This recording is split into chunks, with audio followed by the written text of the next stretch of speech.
এডুডিউসের পক্ষ থেকে আমরা শপথ নিয়েছি এবছরের 2027 ম্যারাথন ক্লাস, যেটা এই 2026-এ শুরু হবে, 2000 ফেব্রুয়ারি পর্যন্ত চলবে।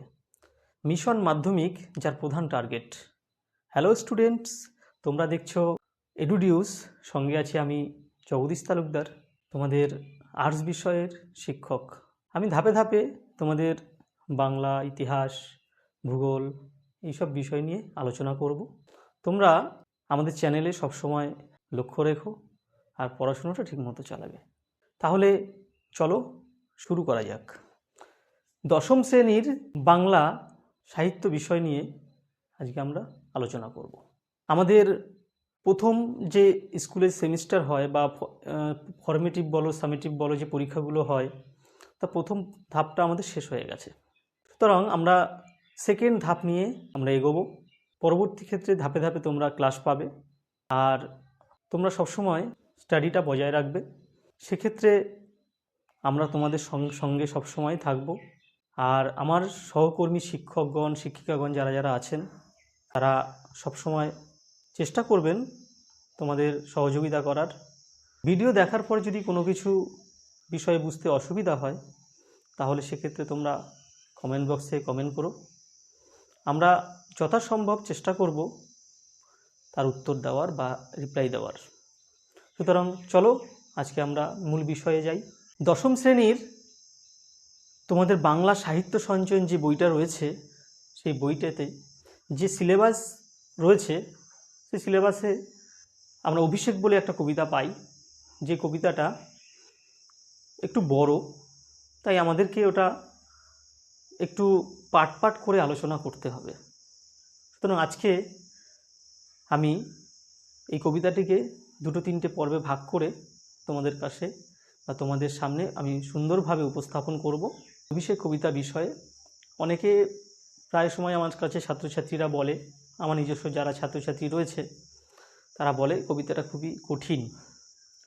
সেক্ষেত্রে আমি চেষ্টা করি যথাসম্ভব তাদের সামনে সুন্দর করে ভাঙিয়ে তুলে ধরার। যেহেতু তোমাদের অনলাইন ক্লাস, সুতরাং কতটা তোমাদের কাছে গ্রহণযোগ্য হবে সেইটা আগে থেকে কিছু বলা যাচ্ছে না, তবে তোমাদের অসুবিধা হলে তোমরা জানিও। তাহলে আমি শুরু করছি।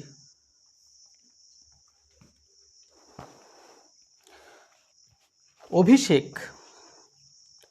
অভিষেক কবিতাটি লিখেছেন মাইকেল মধুসূদন দত্ত। কবিতাটি পড়ার আগে আমাদেরকে জানতে হবে অভিষেক কথার অর্থ কী। অভিষেক হচ্ছে কেউ যখন সিংহাসনে আরোহণ করেন, তখন তার যে বিভিন্ন রীতিনীতি নিয়মকানুন পালন করতে হয়, তারই একটা সূচনা। এই কবিতার মধ্য দিয়ে আমরা দেখব কেউ যুদ্ধযাত্রা করছেন, কেউ সিংহাসনে আরোহণ করছেন, তারই অভিষেক করা হবে। কিভাবে অভিষেক করা হবে এবং কেনই বা অভিষেক করা হবে, তার মূল বিষয়টা এখানে মাইকেল মধুসূদন দত্ত সুন্দরভাবে তুলে ধরেছেন। আমি একে একে লাইন পড়ব আর তার মানে বলবো, তোমরা মন দিয়ে শুনবে। কনক আসন ত্যাজি বীরেন্দ্র কেশরী। কনক আসন ত্যাজি, কনক আসন মানে হচ্ছে সোনার আসন, ত্যাজি মানে ত্যাগ করে। বীরেন্দ্র কেশরী অর্থাৎ বীর শ্রেষ্ঠ। বীরেন্দ্র কেশরী কথার অর্থ হচ্ছে বীর শ্রেষ্ঠ।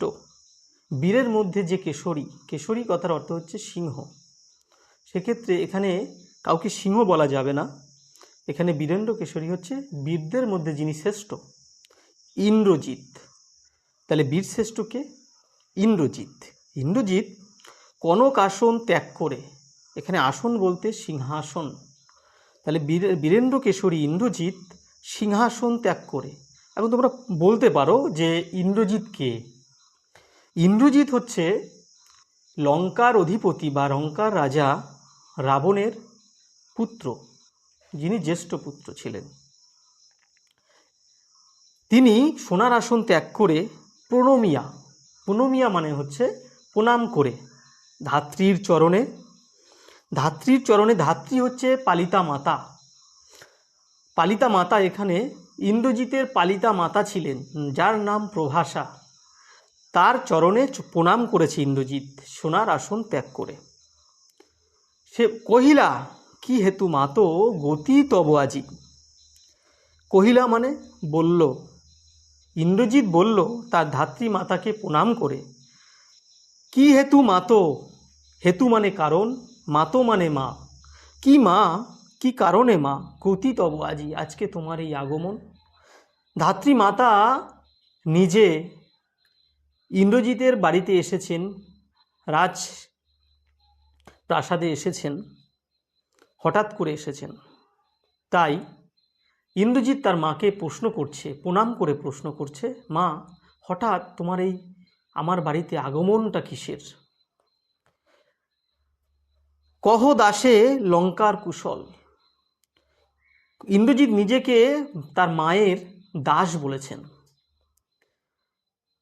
বলে সম্বোধন করে বলেছেন, তুমি লঙ্কার কুশল বা লঙ্কার মঙ্গল খবর বলো, লঙ্কার ভালো খবর আমাকে দাও। সঙ্গে সঙ্গে ইন্দ্রজিতের এই প্রশ্নের সঙ্গে সঙ্গে ধাত্রী মাতা ইন্দ্রজিতের শিরচুম্বী, শির মানে হচ্ছে মস্তক বা মাথা, মাথায় চুমু দিয়ে মানে ভালোবেসে ছদ্মবেশী অম্বুরাশি সুতা উত্তরিলা। ছদ্মবেশী হচ্ছে ছদ্মবেশ ধারণ করেন যিনি, বা যে মহিলা ছদ্মবেশ ধারণ করেন, ছদ্মবেশী।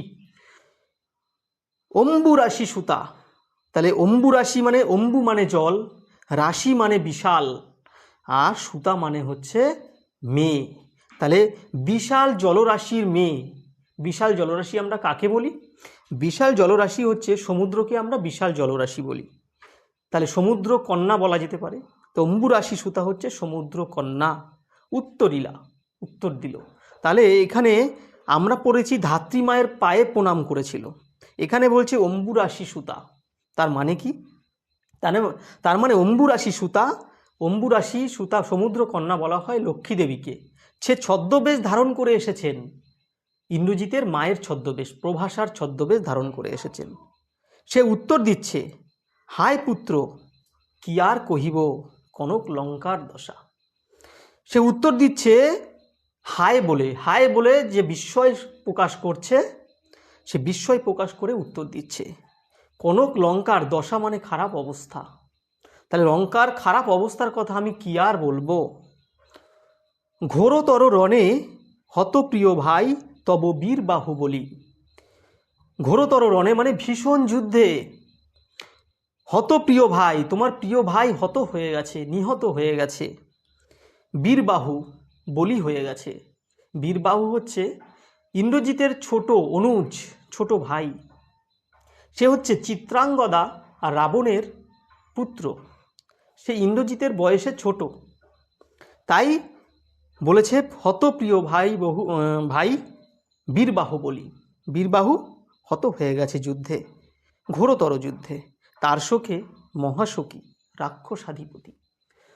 সেই বীরবাহুর মৃত্যুতে রাক্ষসদের অধিপতি, রাক্ষসাধিপতি রাবণ, সে মহাশোকী হয়ে গেছে। মহাশোকী তাকেই বলা হয় যে কিনা ভীষণ দুঃখ প্রকাশ করে শোক প্রকাশ করছেন, তাকে মহাশোকী বলা হয়। রাক্ষসাধিপতি এখানে মহাশোক পালন করছেন। সে শুধু শোক পালন করছেন না, সশয়ীনে সেজে উঠেছেন। বলছেন সশয়ীনে সাজেন আজি যুঝিতে আপনি। সশয়ীনে মানে সৈন্য সমেত, সে সাজেন মানে সেজে উঠেছেন, আজি মানে আজকে, যুঝিতে মানে বুঝে নিতে, আপনি মানে নিজে নিজে। তাহলে সে শোক মহাশোক পালন করে সশয়ীনে আজকে সেজে উঠেছেন বুঝে নেবার জন্য। কি বুঝে নেবার জন্য? এখানে তার যে পুত্র বীরবাহু, তার শোকে তিনি মহাশোকী হয়েছেন। সে শোক আর কষ্ট আর দুঃখ সে সহ্য করতে পারছেন না, তাই প্রতিশোধ নেওয়ার জন্য সে সেজে উঠেছেন। এই উত্তর দিল কে? এই উত্তর দিয়েছে অম্বুরাশি সুতা লক্ষ্মী দেবী। সে প্রভাসার ছদ্মবেশে এই উত্তরটা দিচ্ছেন। পরে ইন্দ্রজিৎ এই তার ধাত্রী মাতা প্রভাসার প্রত্যুত্তরে সে বলেছেন, জিজ্ঞাসিলা মহাবাহু বিস্ময় মানিয়া। জিজ্ঞাসিলা মানে হচ্ছে জিজ্ঞাস প্রকাশ করলো, বা জিজ্ঞাসা একটা এসেছে তার মধ্যে। কীরকম জিজ্ঞাসা? না, বিস্ময়ের সহিত জিজ্ঞাসা। তাই বলছে জিজ্ঞাসিলা মহাবাহু। মহাবাহু কাকে বলা হয়? যার বিশাল বাহু, বিশাল ক্ষমতা, যে যিনি হচ্ছেন ভীষণ শক্তিশালী, তাকে মহাবাহু বলা হয়। তো ইন্দ্রজিৎ এখানে ভীষণ শক্তিশালী, রাক্ষসদের যে মধ্যে যারা বীর ছিলেন তাদের মধ্যে শ্রেষ্ঠ বীর ছিলেন, তাই তাকে মহাবাহু বলা হয়। সে বলছে, কি কহিলা ভগবতী? কে বধিল কবে প্রিয়ানুজে? বলছে, কে আমার প্রিয় ভাই তাকে হত্যা করলো, বধিল মানে বধ করলো। নিশারণে সংহারিনু আমি রঘুবরে। নিশারণে মানে হলো রাত্রিকালীন যুদ্ধে। রাত্রিকালীন যুদ্ধে সংহারিনু মানে সংহার করলাম আমি রঘুবরে। তাহলে রঘুবর মানে রামচন্দ্র। তাহলে রামচন্দ্রকে আমি রাত্রিকালীন যুদ্ধে আমি সংহার করেছি, আমি তাকে হত্যা করেছি। খণ্ড খণ্ড করিয়া কাটিনু বরশি প্রচণ্ড সরবৈরী দলে। আমি তাকে খণ্ড খণ্ড করে কেটেছিলাম। বরশি মানে বর্ষণ করে, প্রচণ্ড মানে ভীষণ, স্বর মানে তীর, বৈরী দলে মানে শত্রু দলে আমি তীর মেরে খণ্ড খণ্ড করে কেটে ফেলেছি। তবে এ বার্তা বলছে, তাহলে এরকম খবর দিলেন আপনি, এ অদ্ভুত বার্তা জননী। তাহলে এরকম খবরকে, লক্ষ্মী দেবীর এরকম খবরকে তিনি কি বললেন?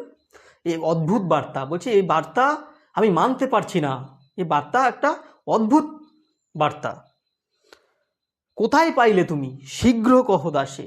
বলে, এরকম খবর আপনি কোথায় পেয়েছেন? তাড়াতাড়ি বলুন। এই দাসকে ইন্দ্রজিৎ তার মায়ের দাস বলেছেন নিজেকে। কেন? কারণ সে তার মাকে মান্য করে, তার প্রতি ভালোবাসা রয়েছে, সেই জন্য তার প্রতি সম্মান জানায়। এই জন্য বলেছে, সে নিজেকে দাস বলে সম্বোধন করেছে এবং বলেছে, এই দাসকে আপনি বলুন, এরকম খবর আপনি কোথায় পেলেন? আমি তো তাকে রাত্রিকালীন যুদ্ধে হত্যা করেছি, শত্রু দলকে তীর মেরে আমি তাদের ধরাশায়ী করে দিয়েছি। তাহলে এরকম খবর আপনি বললেন, এ তো অদ্ভুত খবর, অসত্য খবর, আমি মানতে পারছি না। আপনি তাড়াতাড়ি বলুন, এরকম খবর আপনি কোথায় পেলেন? তখন ইন্দিরা বলতে লক্ষ্মী দেবী, সে ধাত্রী মায়ের ছদ্মবেশ ধারণ করে এসেছেন, সে উত্তর দিচ্ছেন, রত্নাকর রত্নোত্তমা ইন্দিরা সুন্দরী উত্তরিলা। রত্নাকর কাকে বলা হয়? রত্নাকর নামে আমরা এক দস্যুর কথা জানি, যিনি পরবর্তীকালে বাল্মীকি মুনি হয়েছিলেন, যিনি রামায়ণ রচনা করেছিলেন। এখানে সেই রত্নাকর মানে সেই রত্নাকর দস্যু নয়। এখানে রত্নাকর বলতে রত্নের আকর যিনি, অর্থাৎ সমুদ্রকে বলা হয় রত্নাকর। কারণ যত রত্ন, পাথর, মণি, মাণিক্য সমস্ত কিছু সমুদ্র থেকেই আমাদের উপার্জিত হয়, তাই সমুদ্রকে রত্নাকর বলা হয়েছে। রত্নোত্তমা, শ্রেষ্ঠ রত্ন। রত্নোত্তমা রত্নের মধ্যে উত্তম যিনি, তাকে বলে রত্নোত্তমা। ইন্দিরা সুন্দরীকে রত্নাকর রত্নোত্তমা ইন্দিরা সুন্দরী এখানে লক্ষ্মী দেবীকে বলা হয়েছে। কারণ লক্ষ্মী দেবীর জন্ম হচ্ছে সমুদ্র মন্থনের সময়, সমুদ্র থেকেই তার জন্ম হয়, সেই জন্য সমুদ্র কন্যা বলা হয় এই লক্ষ্মী দেবীকে। হাই পুত্র মায়াবী মানব সীতাপতি। তাহলে সীতাপতি মানে রামচন্দ্রকে মায়াবী মানব বলেছেন। কে বলেছেন? লক্ষ্মী দেবী বলছে, সীতাপতি অর্থাৎ রামচন্দ্র সে তো মায়াবী মানব।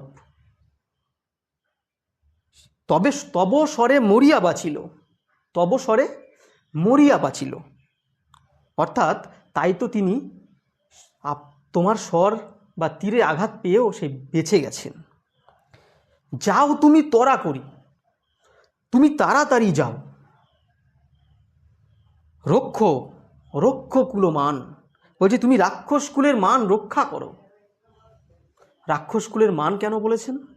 কারণ ইন্দ্রজিতের মতো বীর থাকতেও যদি তার পিতা রাবণ যদি যুদ্ধযাত্রা করেন তাহলে সেটা রাক্ষস কুলের অপমান। এ কাল সমরে বলছি এ মৃত্যু যুদ্ধে রক্ষ চূড়ামণি, রাক্ষসদের চূড়ামণি হচ্ছে ইন্দ্রজিৎ, তাই তাকে চূড়ামণি বলা হয়েছে, শ্রেষ্ঠ চূড়ার মণি। তাই রাক্ষস কুলের মান এই ইন্দ্রজিৎকে রক্ষা করতে হবে, এই জন্য লক্ষ্মীদেবী তাকে যুদ্ধযাত্রা করতে পাঠাচ্ছে এই খবর দিয়ে, এই অদ্ভুত খবর দিয়ে। সঙ্গে সঙ্গে এই প্রভাসার ছদ্মবেশে, প্রভাসার রূপে লক্ষ্মীদেবী যিনি এসেছেন, তার এই কথা মতো বা তার খবর পেয়ে ইন্দ্রজিৎ তৎক্ষণাৎ কী করল, ছিরিলা কুসুম দাম রোষে মহাবলী। তার গলায় ফুলের মালা ছিল। কেন ফুলের মালা ছিল? সে রামচন্দ্রকে এবং রামচন্দ্রের সেনাদলকে হত্যা করে এসেছে, তার গলায় ফুলের মালা ছিল, বিজয় উৎসব পালন করেছিল। তাকে শ্রেষ্ঠ বীর বলে সম্বোধন করেছে রাক্ষসকুল। সে প্রমোদ কাননে ব্যস্ত ছিল তখন, সেই সময় এই খবর পায় এবং তৎক্ষণাৎ সে নিজের প্রতি আত্মধিক্কার জানিয়ে সে নিজের গলার মালা ছিঁড়ে ফেলেছে। বলছে ছিরিলা কুসুম দাম রোষে মহাবলী। রোষে মানে রাগ করে বা ক্ষিপ্ত হয়ে, মহাবলী ইন্দ্রজিৎ সে গলার কুসুম দাম মানে ফুলের মালা ছিঁড়ে ফেলেছে। ফেলাইয়া কনক বলয় দূরে, ফেলাইয়া মানে ফেলে দিল। কনক বলয় হাতের যে সোনার বালা ছিল, রাজা মহারাজারা যে বালা পরে, সেই বালা দূরে ছুঁড়ে ফেলেছে রেগে। পদতলে পরি শোভিল কুন্দল, কুন্দল হচ্ছে কানের দুল, রাজা মহারাজারা কানে বড় বড় দুল পরে, সেই দুল রেগে মাটিতে ফেলে দিয়েছে। সেটা কোথায় শোভা পেল? পায়ের তলায়। কিভাবে শোভা পেল সেটাও বলেছে, অশোকের ফুল অশোকের তলে আভাময়। অশোক গাছের ফুল যেভাবে অশোক গাছের তলায় মানায়, ঠিক সেভাবে তার কানের কুন্দল সে মাটিতে শোভা পাচ্ছে, পায়ের তলায় শোভা পাচ্ছে। নিজের প্রতি আত্মধিক্কার দিয়ে সে বলছে, ধিক মোরে কহিলা গম্ভীরে কুমার। তাহলে ইন্দ্রজিৎ কুমার সে নিজের প্রতি আত্মধিক্কার দিয়ে বলছে, বৈরী দল বেড়ে স্বর্ণলঙ্কা, মানে শত্রুদল স্বর্ণলঙ্কা ঘিরে ফেলেছে। হেতা আমি বামাধল মাঝে, আমি সেখানে যুদ্ধযাত্রা না করে মেয়েদের মাঝে, রমণীদের মাঝে আমি বিলাস বাসনে ব্যস্ত। তাই সে নিজের প্রতি আত্মধিক্কার দিচ্ছে, হায় ধিক মোরে বৈরী দল বেড়ে স্বর্ণলঙ্কা, হেতা আমি বামা দলও মাঝে, মানে নারী দলের মাঝে, সেখানে আমি নারী দলের মাঝে রয়েছি, যেখানে শত্রু দল চারিদিক থেকে ঘিরে ফেলেছে, আর সেখানে আমার বিপদ আসন্ন। এ কি সাজে আমারে, বলছি এটা কি আমাকে মানায়? দশাননোত্তজ আমি ইন্দ্রজিৎ, বলছে দশাননের আত্মজ, 10টি মাথার অধিকারী যিনি রাবণ, তার আত্মজ আমি, তার পুত্র আমি। আনো রথ তরা করি, তাড়াতাড়ি রথ আনো, ঘুচাবো এ অপবাদ বধির উপকূলে। বলছি এই অপবাদ আমি ঘুচিয়ে দেব। এই যে আমি রামচন্দ্রকে রাত্রিকালীন যুদ্ধে হত্যা করেছি, শত্রু দলকে আমি নাশ করে এসেছি, পরবর্তীকালে তারা জীবিত অবস্থায় তাদেরকে পাওয়া যায়, এই যে অপমান, রাক্ষসকুলের অপমান, সেই অপমান আমি ঘুচিয়ে দেব। এই শত্রুকুলকে পুনরায় নাশ করে ধ্বংস করে আমি এই অপমান ঘুচিয়ে দেব। তাই বলছে ঘুচাবো এই অপবাদ বধির উপকূলে। এই লাইনটা তুলে প্রশ্ন আসে, ঘুচাবো এই অপবাদ বধির উপকূলে, তোমরা লাইনটা আন্ডারলাইন করে রাখবে। তারপরে আগে যেটা পড়িয়েছিলাম যে একদম প্রথম লাইন কনক আসন ত্যাজি, এই লাইনটা তুলেও শর্ট প্রশ্ন আসে। তারপরে 4th লাইন কহ দাসে লঙ্কার কুশল, এই লাইনটা তুলেও প্রশ্ন আসে। সসৈনে সাজে নাজি যুজিতে আপনি, 2nd প্যারার লাস্ট লাইন, এই লাইনটা তুলেও বড় প্রশ্ন আসে। জিজ্ঞাসিলা মহাবাহু বিস্ময় মানিয়া, 3rd প্যারার প্রথম লাইন, এটা তুলেও প্রশ্ন আসে। শীঘ্র কহ দাসে, 3rd প্যারার শেষ লাইন, সেখান থেকেও প্রশ্ন আসে। তাহলে এখানে রথ তাড়াতাড়ি করে মেঘনাদ আনতে বলেছে, তার সৈন্যদলকে আদেশ দিয়ে দিয়েছে, তাড়াতাড়ি রথ আনো, আমি অপবাদ ঘুচিয়ে দেব। পরের প্যারায় বলছে সাজিলা রথীন্দ্রোৎসব বীর আভরণে। সাজিলা মানে সেজে উঠল, রথীন্দ্রোৎসব মানে রথীন্দ্র, শ্রেষ্ঠ রথী যাকে বলে তাকে রথীন্দ্রোৎসব বলা হয়। বীর আভরণে, বীরের মতো বেশ ধারণ করেছে। তাহলে এখানে রথীন্দ্রোৎসবকে ইন্দ্রজিৎ, রাবণ পুত্র ইন্দ্রজিৎ, সে তাড়াতাড়ি রথ আনতে বলেছে, এনে নিজেকে সে যুদ্ধযাত্রার জন্য প্রস্তুত করছে। কেমনভাবে প্রস্তুত করছে পরের লাইনে তার ব্যাখ্যা। হৈমবতী সুত যথা নাসিতে তারকে। হৈমবতী সুতকে, হৈমবতী সুত হচ্ছে পার্বতী, তার সুত মানে পুত্র, মানে কার্তিকের কথা বলা হয়েছে।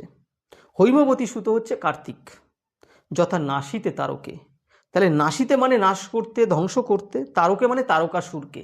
আমরা অনেক সময় সিরিয়ালেও দেখেছি যে তারকাসুর নামে এক মহা রাক্ষসী ছিল, যে কিনা স্বর্গ মর্ত পাতাল দাপিয়ে বেড়াতো, তাকে কেউই হত্যা করতে পারতো না।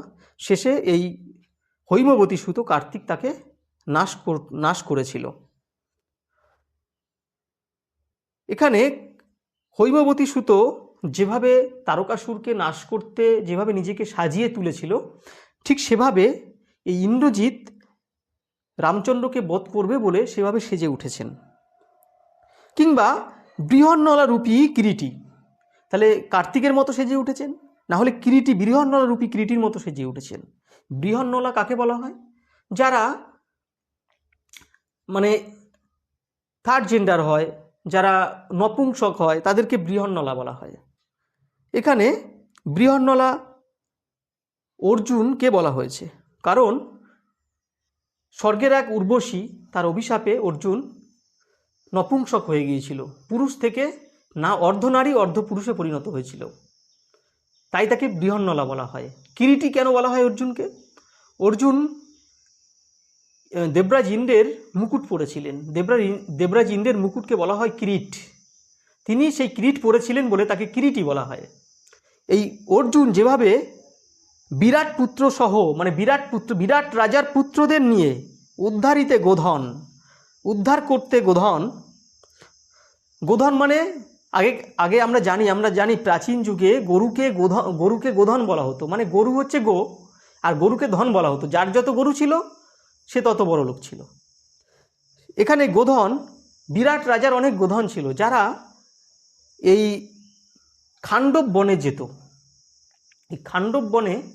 যেত। তখন ওই খাণ্ডব বনে তক্ষক নামে এক রাজা ছিল, যে কিনা সাপেদের রাজা, এবং তার অনেক পোষ্যপুত্র শিষ্য ভীষ্ম এসব ছিল, যারা ওই গরু গেলে তাদেরকে কামড়ে মেরে ফেলত। শ্রীকৃষ্ণের সহায়তায় এই অর্জুন এই খাণ্ডব বনে আগুন লাগিয়ে দিয়েছিল এবং সমস্ত বিষধর সাপকুলকে ধ্বংস করেছিল। ঠিক যেভাবে অর্জুন খাণ্ডব বন দহন করতে যেভাবে সেজে উঠেছিল, ঠিক সেভাবে এই ইন্দ্রজিৎ রামচন্দ্রকে হত্যা করতে সেজে উঠেছেন। এখানে উপমা ব্যবহার করা হয়েছে, মানে অর্জুনের সাথে কার্তিকের সাথে উপমা ব্যবহার করা হয়েছে ইন্দ্রজিতের। সাজিলা সুর সমীবৃক্ষমূলে। সমীবৃক্ষমূল মানে এক বাকল জাতীয় গাছ, বৃক্ষ জাতীয় গাছ, তার তলায় ইন্দ্রজিৎ সেজে উঠেছেন, সেভাবে সেজে উঠেছেন অর্জুনের মতো, কার্তিকের মতো। ইন্দ্রজিতের রথ ছিল মেঘবর্ণ রথ, মেঘের আকারের রং, যাকে মেঘের আড়ালে লুকিয়ে যেতে পারত, তাই তো ইন্দ্রজিতের আর এক নাম মেঘনাথ। মেঘের মতো নাদ করত, মেঘের আড়ালে লুকিয়ে যেত, তাই ইন্দ্রজিতের রথটাও ছিল মেঘবর্ণ। চক্র বিজলির ছটা, তার থেকে বিজলি বেরোতো, বিদ্যুৎ বেরোতো। ই ধ্বজ ইন্দ্রচাপরূপী, ধ্বজ মানে পতাকা, ইন্দ্রচাপরূপী, ইন্দ্রের যে ধনুক তার মতো পতাকা ছিল মেঘনাথের। তুরঙ্গম বেগে, তুরঙ্গম কথার অর্থ হচ্ছে ঘোড়া, তুরঙ্গম বেগে মানে হচ্ছে ঘোড়ার মতো বেগে, মানে দ্রুত গতিতে। আশুগতি মানে হচ্ছে বাতাস। তাহলে বাতাস যেভাবে দ্রুত ছোটে, তার বেগকে কেউ যেন রোধ করতে পারে না, ইন্দ্রজিতের রথও সেরকমভাবে ছুটছে, তাকে কেউ রোধ করতে পারছে না। আজকে ইন্দ্রজিতের রথ এতটাই দ্রুত গতি সম্পন্ন। রথে চড়ে বীর চূড়ামণি বীর দর্পে চলেছেন, রথে চড়ে বীর চূড়ামণি মানে ইন্দ্রজিৎ বীর দর্পে চলেছেন, বীরের মতো গর্ব করতে করতে হুঙ্কার দিতে যাচ্ছেন। হেনকালে ঠিক সেই সময়, অ্যাট দ্য টাইম কে এলো না, প্রমীলা সুন্দরী। প্রমীলা সুন্দরীটা আবার কে? এতক্ষণ লক্ষ্মী দেবীর ইন্দিরা সুন্দরীর কথা বললাম, এই প্রমীলা সুন্দরীকে, এই প্রমীলা সুন্দরী হচ্ছে মেঘনাথের স্ত্রী।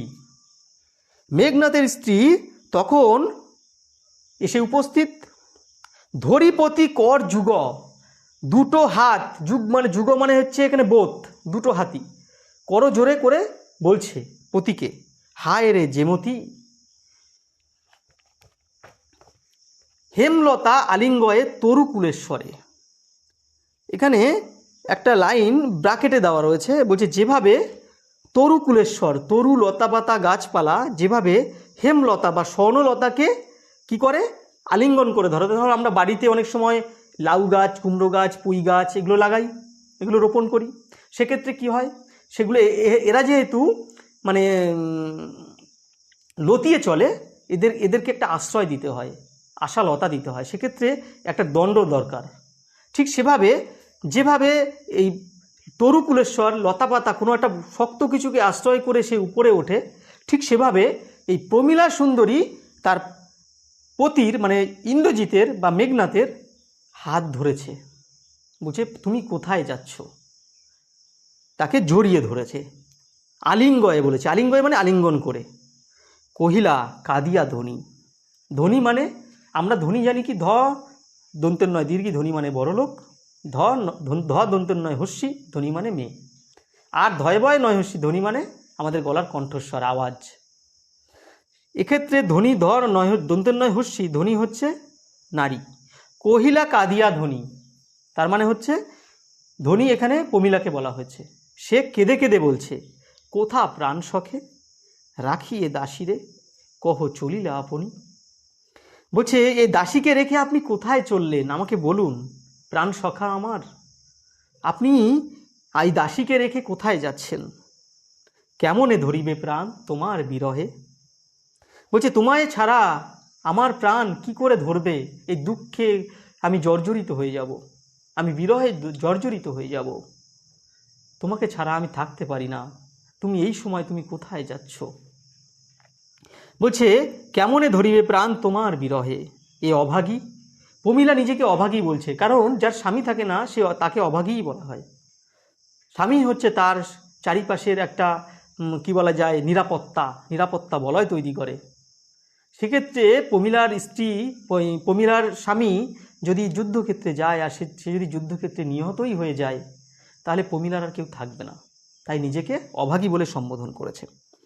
হায় নাথ গহন কাননে বতুতি বাঁধিলে সাধে করি পদ, বলছে গহন কাননে মানে গভীর জঙ্গলে বা গভীর বনে, ব্রততি মানে লতাপাতা, বাঁধিলে সাধে করি পদ, করি মানে হাতি, পদ মানে পা, হাতির পা যেভাবে ব্রততি লতা পাতায় বেঁধে যায়, বড় বড় হাতি যখন বনের ভিতর দিয়ে যায় তখন লতা পাতা তার পায়ে বেঁধে যায়, যদি তার রঙ্গরসে মন না দিয়া মাতঙ্গ যায় চলি, যদি হাতি সেই লতা পাতাকে তোয়াক্কা করে চলে যায় তাকে কিছু মনে করে না, কারণ অত বড় হাতির পায়ে লতা পাতা বেঁধে গেলে সে তুচ্ছ বলে মনে করে চলে যায়।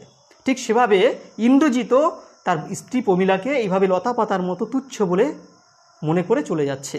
সেই জন্য প্রমীলা এখানে উদাহরণ দিয়ে বলছে, যেভাবে বন মধ্যে হাতির পায়ে যেভাবে লতা পাতা বেঁধে যায়, তবু কিন্তু তাকে পদাশ্রয়ে রাখে যূথনাথ। বলছে যূথনাথ মানে হাতিদের মধ্যে শ্রেষ্ঠ, দলপতিকে যূথনাথ বলা হয়, তাহলে হাতি শ্রেষ্ঠ, তাকে কিন্তু পায়ের তলায় রেখে দেয় সেই লতা পাতাকে। তবে কেন তুমি গুণনিধি, বলছে তুমি তো গুণনিধি, তুমি তো ইন্দ্রজিৎ, তুমি তো গুণনিধি, তুমি গুণের অধিকারী, সর্বগুণের অধিকারী, তুমি আমাকে ফেলে কেন চলে যাচ্ছ, আমাকে তোমার পায়ের তলায় তো রাখতে পারো, সঙ্গে সঙ্গেও তো রাখতে পারো। ত্যাজ কিঙ্করি রে আজি, কিঙ্করি মানে দাসী, নিজেকে দাসী বলেছেন, ইন্দ্রজিতের দাসী হচ্ছে প্রমীলা, সে নিজেকে সম্বোধন করে বলছেন। ত্যাজ মানে ত্যাগ করে, আজকে কেন আপনি আমাকে ত্যাগ করে চলে যাচ্ছেন। হাসি উত্তরিলা মেঘনাথ, মেঘনাথ হেসে হেসে উত্তর দিচ্ছে। মেঘনাথ রাগ করেনি প্রমীলার কথায়, তাকে সন্তুষ্ট করার জন্য, তাকে হাসি খুশি রাখার জন্য সে বলছে, ইন্দ্রজিতে জিতি তুমি সতী, বলছে সতী তুমি ইন্দ্রজিৎকে জয় করে নিয়েছ। সতী কাকে বলা হয়? যে পবিত্র নারীদের সতী বলা হয়। তাহলে এখানে প্রমীলা সতী, মানে সতী মানে হচ্ছে পবিত্র নারী। ইন্দ্রজিৎ তাকে সতী বলে সম্বোধন করেছেন। বেঁধেছ যে দৃঢ় বাঁধে, কে পারে খুলিতে সে বাঁধে? বলছে তুমি তো আমাকে বিবাহের বন্ধনে, একটা দৃঢ় বন্ধনে, একটা শক্ত কঠিন বন্ধনে আমাকে বেঁধে রেখেছ। কেউ কি সেই বাঁধন খুলতে পারবে? কে পারে সে খুলিতে সে বাঁধে? বলছে সে বাঁধন কেউ খুলতে পারবে না। তরাই আমি আসিব ফিরিয়া, আমি তাড়াতাড়ি ফিরে আসব। কল্যাণী, এখানে কল্যাণী বলেও সম্বোধন করেছে। পরীক্ষা কিন্তু আসতে পারে এই কল্যাণী পদটা কি পদ। তোমাদের কারক আছে, কারকের চ্যাপ্টারে সম্বোধন পদ আছে, অকারক পদ। এখানে কল্যাণী কিন্তু অকারক পদ। সমরে নাসি, যুদ্ধে নাশ করে আসব তোমার কল্যাণে। বলছে তোমার আশীর্বাদে, তোমার এই ভালোবাসার বন্ধন আমাকে বেঁধে রেখেছে, আমাকে কেউ নাশ করতে পারবে না। তোমার কল্যাণে আমি ওই রাঘবকে, রামচন্দ্রকে নাশ করে আসব। বিদায় এবে দেহ বিধুমুখী, আমাকে বিদায় দাও বিধুমুখী। বিধুমুখী মানে, বিধু কথার অর্থ হচ্ছে চাঁদ। বিধুমুখী মানে চন্দ্রমুখী বা চাঁদের মতো মুখ যার, যে নারীর, তাকে বিধুমুখী বলা হয়। এক্ষেত্রে প্রমীলাকে ইন্দ্রজিৎ বিধুমুখী বলে সম্বোধন করে বলছে আমাকে বিদায় দাও এবার তাহলে। আশা করি তোমরা এইটুকু বুঝতে পেরেছো। এইটুকু আজকে থাকবে, পরবর্তী পার্টে বাদবাকিটা নিয়ে আমি আলোচনা করব। তোমাদের যদি কারো বুঝতে অসুবিধা হয় কমেন্ট বক্সে অবশ্যই জানিও। আর চ্যানেলটি সাবস্ক্রাইব করো, লাইক দিও। ভালো থেকো, পরের ভিডিওতে দেখা হবে। ততক্ষণ পর্যন্ত সুস্থ থাকো, সুন্দর থাকো, পড়াশোনা করো।